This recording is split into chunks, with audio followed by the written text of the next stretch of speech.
Okay, so we are looking at CSES problem set error division.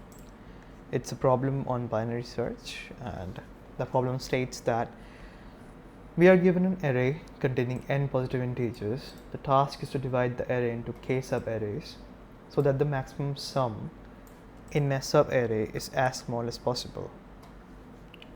Read that again. Maximum sum in a sub-array is as small as possible, right? In our input, we are given n and k. N is the size of the array, and k is the number of sub-arrays. In the division, next line contains integers, which are the contents of the array.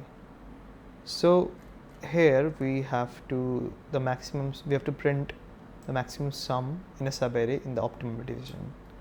Basically, if this is the sub-array that's given to us, what we want is that we want to divide this into three parts, this array into three sub-arrays, such that the maximum sum of any of the sub-array, if we take, let's say this 2 is a sub-array, this 2 is a sub-array, and this one is a sub-array, then if we have this sum, this is 10, this is 6, this is 5.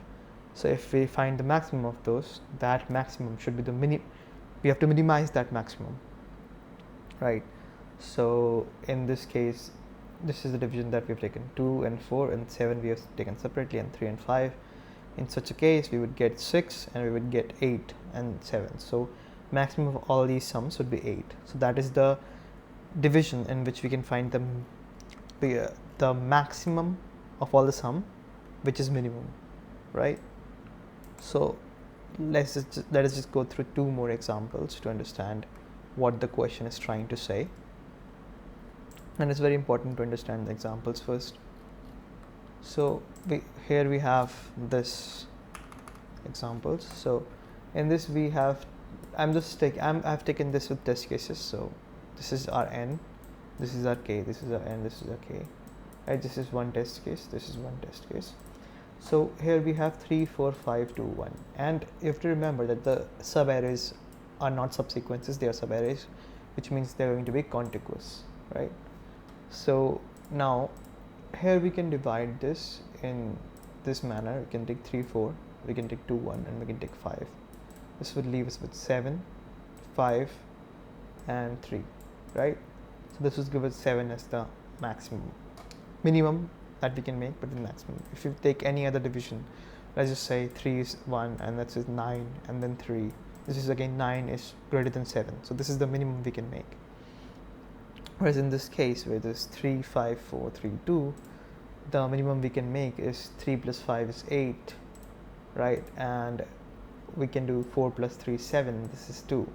This is the minimum we can make. Otherwise, if we take any other division, we're going to end up taking 5 with 4, right? Or we're going to take 3 numbers, which either way it's going to be, obviously it's going to be more, like it's obvious.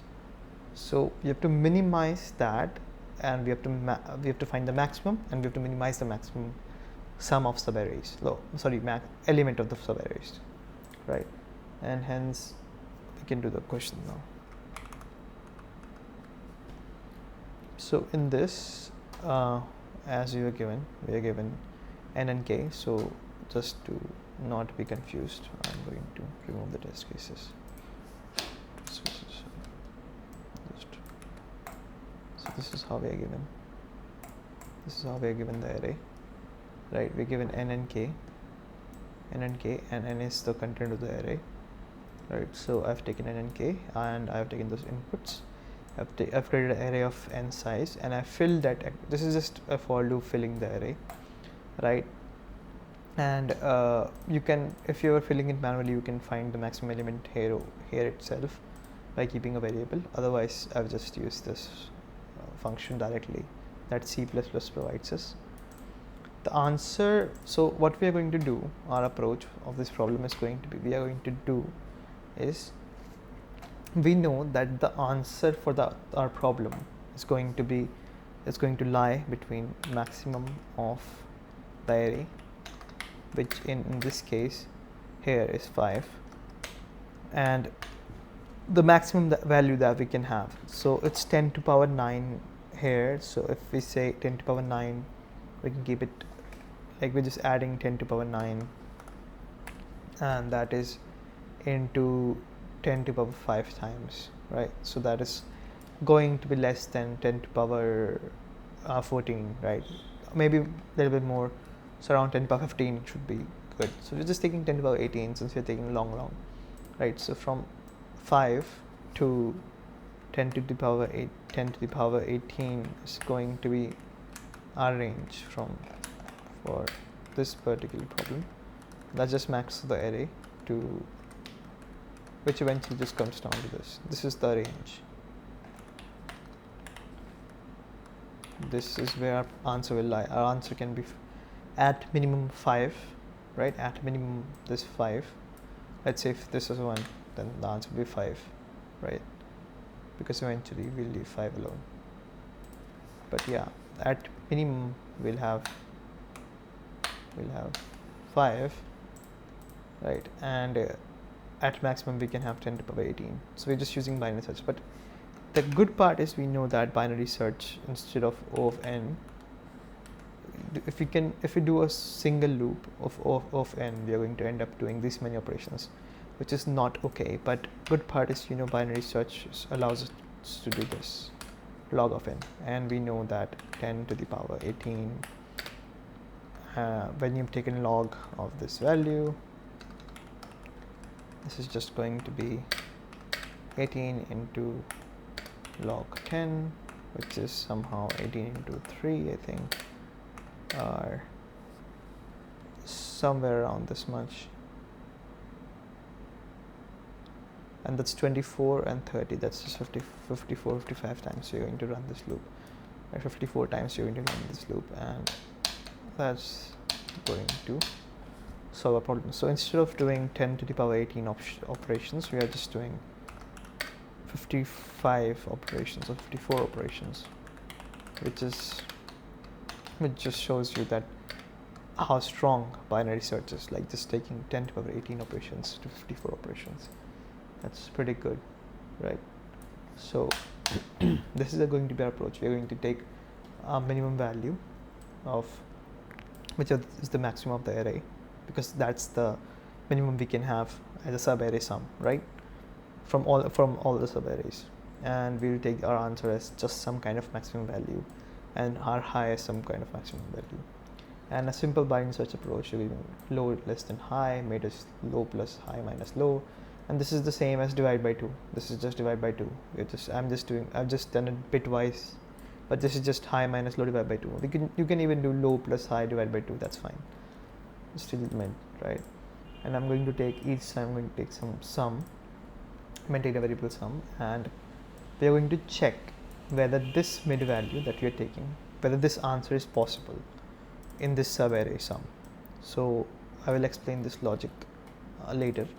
For now, let's just say we check it, and we found that the division that we can to achieve our answer, if we are able to achieve our answer, if we are able to get that mid is a possible valid answer, then we are going to take mid as basically our answer. If mid is less than answer, then answer is going to be mid, right? And we are going to move left. So let's just say if the main binary search approach is that, see if on the left side, if we're getting an element, so if we have, let's say, if in this array, let's say I know I am able to make 10, right? If I'm able to make 10, let's just say I would just divide it anyways. So 5 plus, if I'm able to make any element, if I'm x, then I can say I will be able to make more than x greater than x. All of those will be open, like I'll be able to make those. That's not a problem, right? So I want to find the minimum of, I want to minimize x, and x being the maximum sum of subarray, maximum of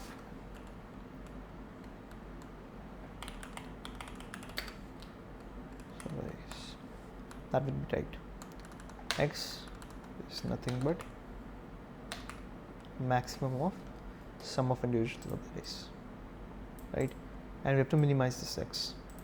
right? So I know if x is, if I'm able to make 10, if I take a minimum division and I'm able to make 10, if I'm able to make any kind of number, let's say 9, so I know that 5 plus 4 is 9, and I know this, we can just divide this like this, 5 plus 4, 9, this is 3, this is 3, right? So if I'm able to make 9, then I'm able to make 10, I'm able to make 12, I'm able to make bigger numbers. But if I'm able to make 9, I know I will just keep 9 here in answer, and I will keep moving down. If I will make mid equals to, sorry, I will make high equals to mid minus 1, if I get the answer.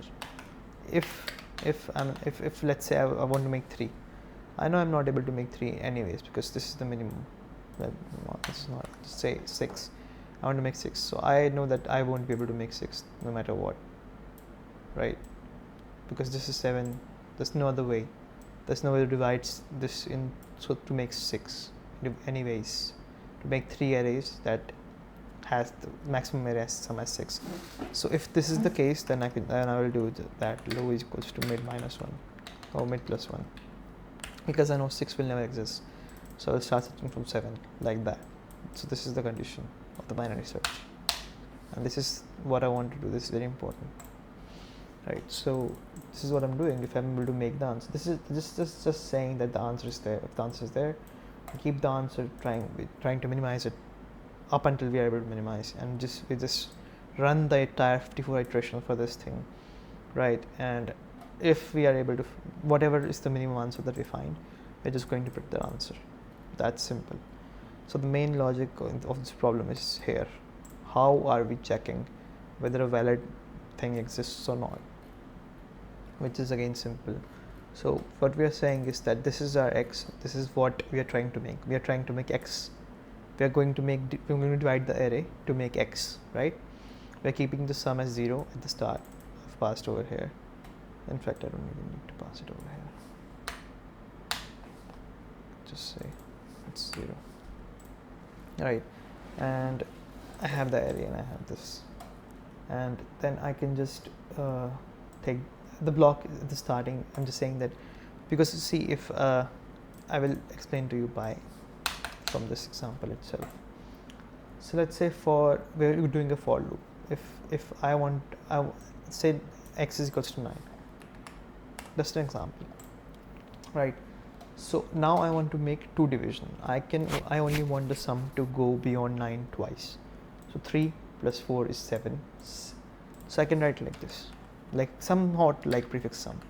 So it will make 3, then I will add 4, it will make 7. We're going to continue. We have not. So the only thing that matters over here is the block. That's the major thing that you have to look out for. If the block exceeds 3, or if it exceeds 3, then it's not valid. If it's less than 3, then it's valid. As simple as that, right? So here no block is made, but the moment I have 7 plus 5, I know that's going to exceed 9, so I'll create a break here, and that means that block is going to now be equals to 2, right? Because block was 1, now it's going to be equal to 2. Now I'll start again with 5, and 5 plus 2 is 7, right? And the moment it goes 7 plus 1 is 8. So since this is not exceeding, since this is the block is just equals to 2, which is less than our required number 3, which means this is a possible answer. So x equals to 9 is possible to make. X equals to 9, again we can see that it's possible to make, right? So now I'm going to go in this case where block is less than or equals to k, and our answer is, one possible answer is 9, and we're going to do this thing, right? Hence this is the case. Now similarly, let's say we want to make 6. If you see 6 for 6, we know 3 plus 4 is going to be 7, which is going to exceed 6. Hence we're going to make a break here, and b equals to 2 here. And now we check, now we start with 4, and now 4 plus 5 is 9. Now again I know this is going to be a break, right? Break. So 4 is equals to 3. Now again 5 plus 2 is 7, again a break. So already 4, we won't go any further, because already see, this will go further, but you can already see that it has exceeded k, so no need to check it continuously, right? Now, but if x is equals to 7, since our answer, if we run this,